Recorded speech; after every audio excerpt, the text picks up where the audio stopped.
The Tanudan Rice Terraces, a heritage and a legacy. It is located within the mountain highlands of the ancestral domains of Lubo, Dakalan, Gaang, Mangali, and Taluktuk of the municipality of Tanudan, Kalinga province in the Cordillera administrative region.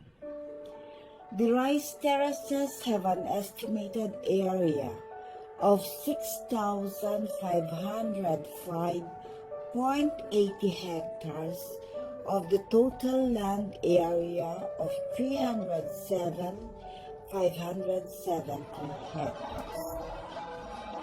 Built by the Kalinga braids, known as the headhunters and peacocks of the north, no studies were made to determine its age, largely due to its inaccessibility.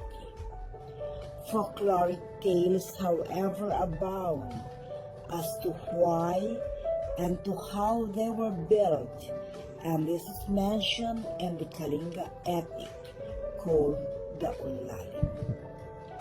The rice terraces called the Payao is one of the forms of individual land holdings, and their sizes vary according to the contour of the land and is symbolic of one's economic status in the village.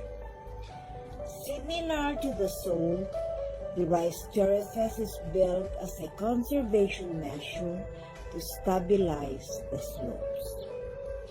The Tanudan rice terraces are the main source of food and livelihood that sustainably supported the ancestral domain for years. It has an important protective function to the community. Strategically constructed, it cradles the ili like a fortress to enable them to see all enemies coming to the village. It also provides irrefutable proof of possession since time immemorial of the existence of the ancestral domain. In the olden days, it was known to be the rice granary of Upper Kalinga and produces most of the varieties of indigenous rice. It also claims to be the home to a variety of the Kalinga heirloom rice. There are 3 generic rice types, and within the year are 2 planting seasons, Each type have several varieties too. The uno is the first crop for the rice terraces. This is usually what is termed as the red or brown rice.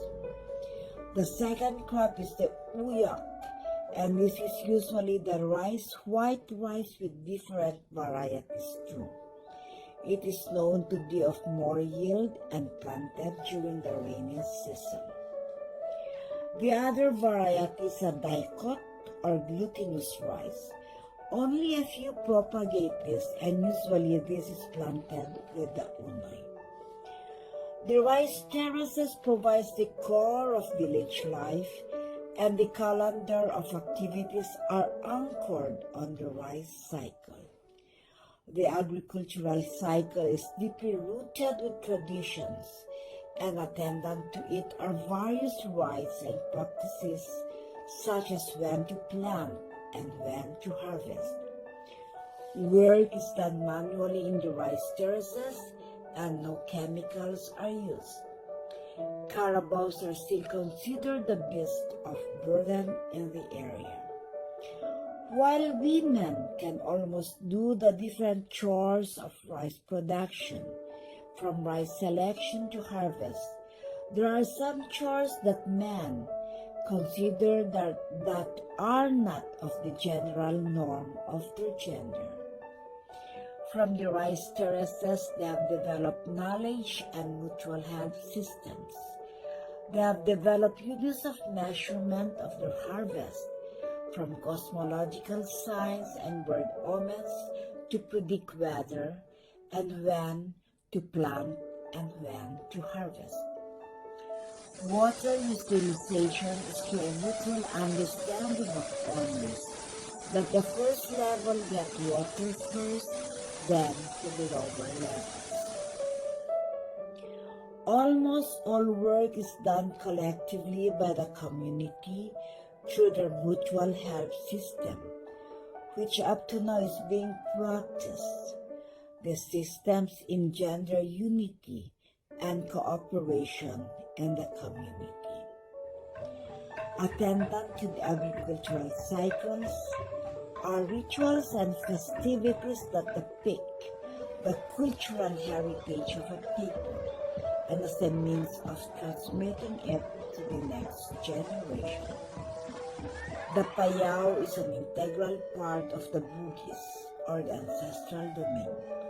The Bugis is regarded not only as a habitat for man, but also spirits.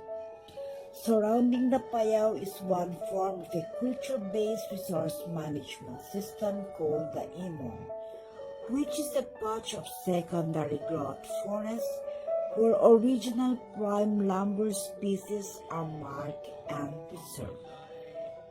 Another system is the Bitu, or pit traps for wild pigs and deer, and this is also an indigenous system for forest preservation. These are located only in forested areas. Within the ancestral domain is an indeterminate number of tree species and wild animals and forest products. Indigenous herbal and ritual plants are also present in the area. Considered as a one-town, one product is the Tanudan coffee, which is grown in the Imo and the watershed areas. There are three well-known species, the Arabica, Robusta, and Excelsior. The Tanudan coffee is well known for its aroma, as it is grown beneath Nara and hardwood trees. The presence of exotic wild fruits is also noted in the area. Considered an exotic delicacy is the river eel that is found in the Tanudan River.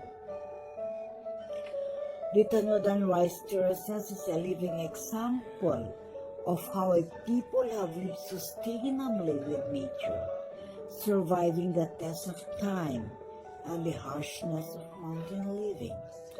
They have sustained not only their livelihood, but a legacy and heritage for the next generation.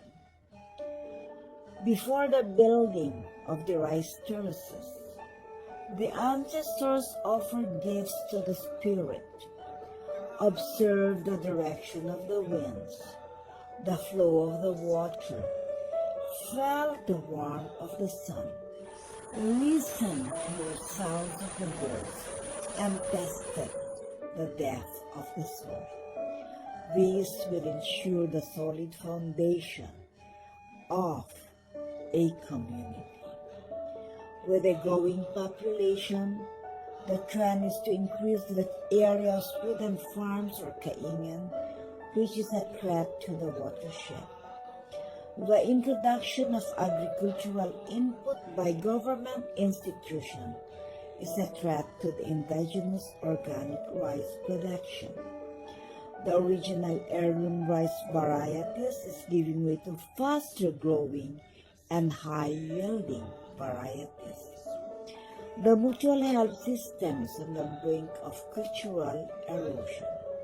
The conduct of participatory researches and documentation of the system as a basis of policies for the conservation and preservation of the ecosystem is recommended, and the formulation of the ancestral domains sustainable development and protection plan is urged to take care of this resource management policies and conservation of the rice terraces. Thank you, and napagod-pagod ako na sana.